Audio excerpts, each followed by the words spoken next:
Hi everybody, welcome to Junk Drawer Art with Miss Riley. I'm Miss Riley. It is Thursday, so I'm doing like a threaded up Thursday today, but I kind of wanted to incorporate a little bit of collage into this and kind of do what we call a multimedia project, which is a project that includes more than one material in it. So it could include like paper and string, or if you're doing like just like today, we're doing paper and string, tissue paper and string, or if you are doing art on paper, it could be like a combination of oil pastel and tissue paper collage and a little bit of paint on it. So multimedia is actually my favorite thing to work with because you get a lot of really cool texture. And one of my favorite multimedia artists and kind of the inspiration for this part of the project today is Eric Carle. So you should be seeing a little information here about Eric Carle popping up. So I love Eric Carle for a lot of reasons. First of all, you know him as an American children's author and illustrator. He did The Very Hungry Caterpillar. He has done The Grouchy Ladybug, a whole series of books, Polar Bear, Brown Bear, so countless books that children love. And he writes the books and he illustrates them. And the amazing thing about Eric Carle's style is the way he does it. He takes these big sheets of white tissue paper and he actually paints them. If you go online, there are tons of videos. His actual official website has a step-by-step process that shows how he does it. He lets them dry and then he tears them up and he uses them to literally build his artwork. He cuts the shapes out. So he doesn't draw it, he layers it and creates it with these tissue paper. And as somebody who likes to collage a lot, he's a really big inspiration for me. And I have another layer of interest in him because I actually have down here, he has his own museum for children books. Children books are one of my passions. I'm illustrating them and looking at illustrations. And so I actually owe part of that to the fact that I was able to visit in high school. I was part of an honor society, an art honor society that was actually invited to the opening of this museum. And so I was able to go there and actually meet him. So he's one of my favorites. My kids know I love to talk about him. I'm very inspired by his work. So what we're actually going to be making today is a jellyfish, but the top half of him is going to be inspired by Eric Carle. We're going to kind of do his process on a much smaller level. So what I'm going to do is lower this down and kind of show you what I'm going to do, and I'm going to stop and we're going to let it dry and I'm going to finish, and then we're going to come back and I'm going to show you how to attach the thread part. So I'm just going to lower you guys down a little bit. Oh, perfect. So what I have here is just regular school glue.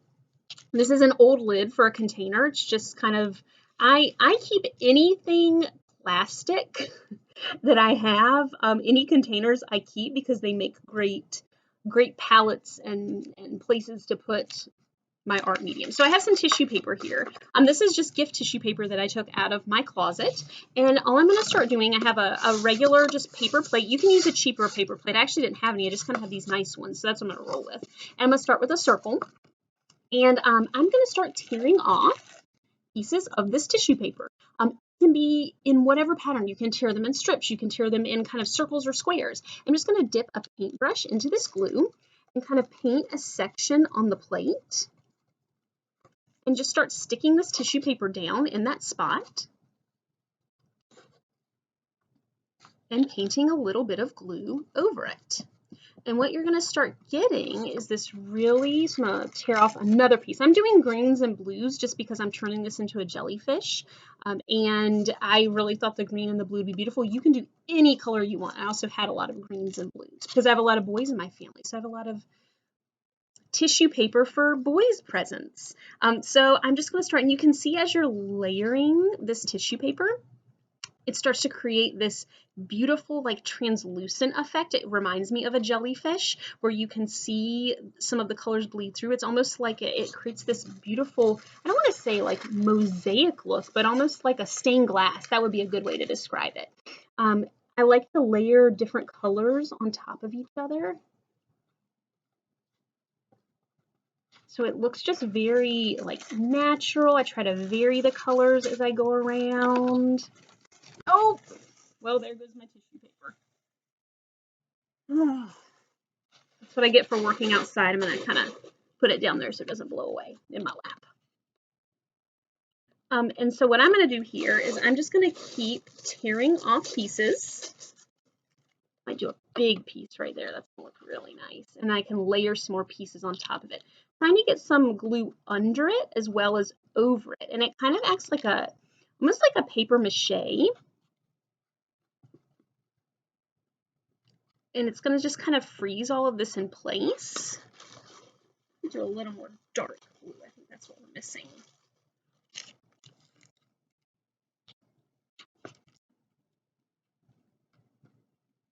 And like I said, this is just regular Elmer's glue. I have seen people do this. If you're thinking, yikes, I don't have glue.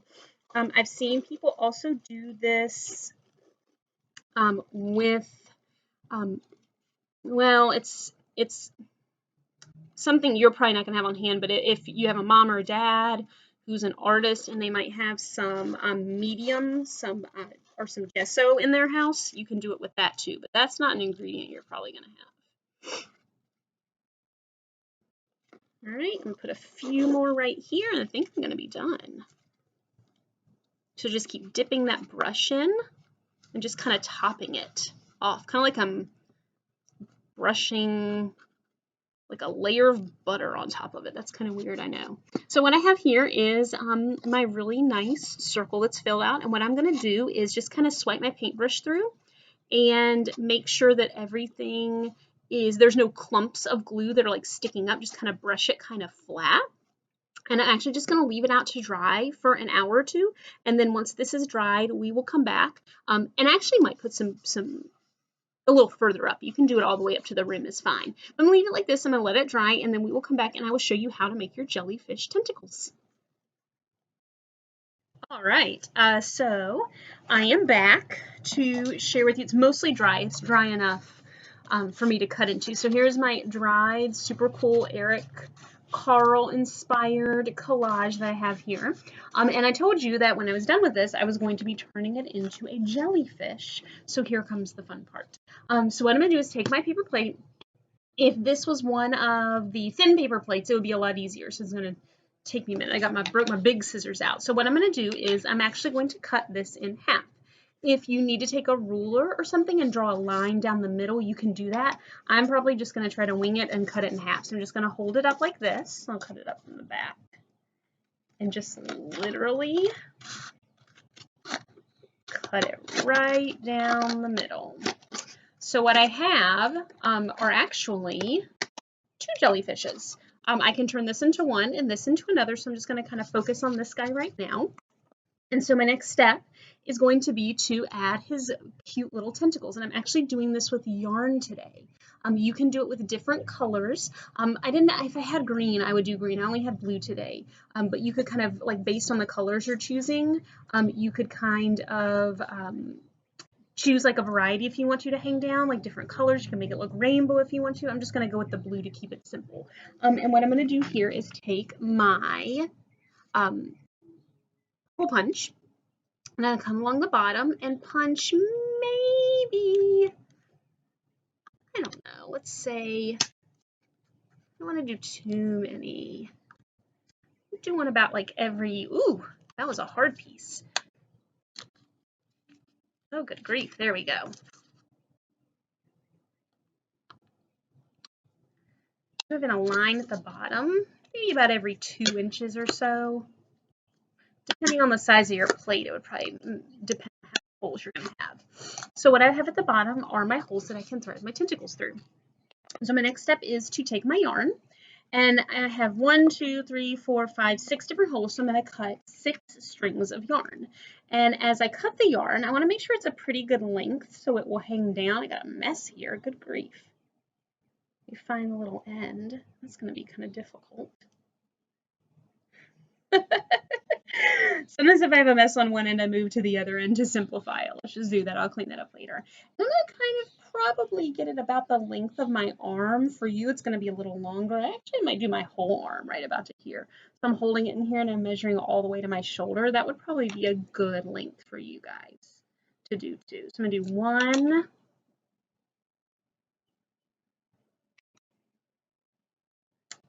2,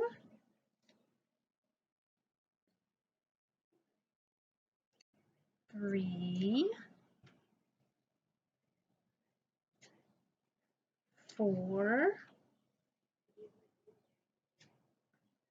5,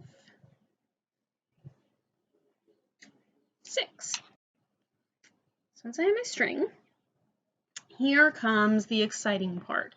Now you probably thought that I was going to take this string and put it through the hole and tie it. No, I'm going to make it a little more interesting than that. I am going to do kind of a fun little, it's not really a knot, it's like a little tucking technique that I use sometimes with string.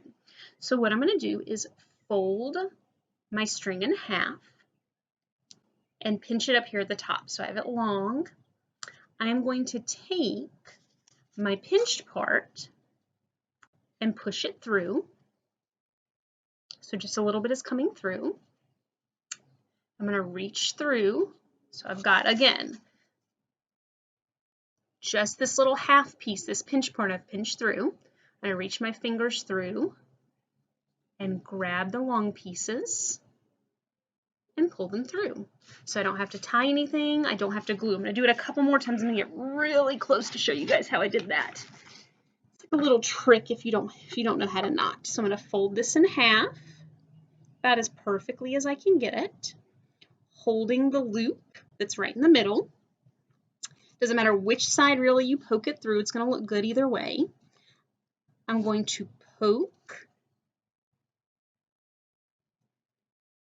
that little half piece through that little loop, reach through the loop, and grab the 2 strings and pull them through.